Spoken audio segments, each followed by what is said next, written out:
Judge Ketanji Brown Jackson faced a second day of questions on Capitol Hill during her Supreme Court confirmation hearings.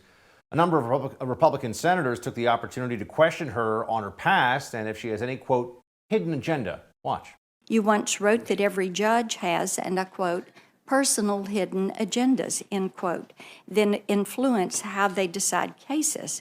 So I can only wonder, what's your hidden agenda?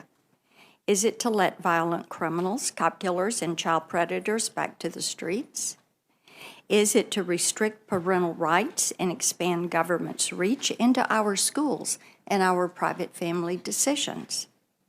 Is it to support the radical left's attempt to pack the Supreme Court? I'm also interested, as others have mentioned, in your opinion, why pro-abortion, dark money groups like Demand Justice and anti-religious liberty groups are pouring millions of dollars into a public campaign in support of your nomination. In every case, in each of these 7, Judge Jackson handed down a lenient sentence that was below what the federal guidelines recommended and below what prosecutors requested. Judge Jackson's response, when asked if she was soft on criminals, was, quote, nothing could be further from the truth. Well, what's the truth here? Let's talk to host of Human Events Daily, Jack Posobiec. Jack, good to see you. Buck, always a pleasure.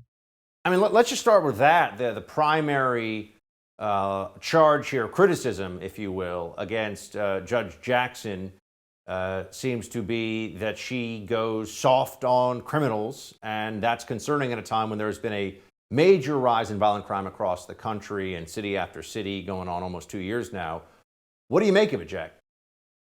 Well, look, Buck, this isn't really anything different than the same ideology that you've seen out of the progressive wing of the judicial activists that's been going on since the 1990s. It's this idea that criminals are in some way victims themselves, victims of their upbringing, victims of society, victims of situations. And certainly we can look at individual cases and make those judgments, but this is more than that. This is an actual judicial philosophy of being soft on crime and believing that these social reform efforts are actually more important and stronger than actually deterrence or locking up people that are some of the most not only violent criminals, but in this case, and that's certainly what Senator Hawley is bringing up, this idea of people who are repeat and habitual offenders of child pornography laws.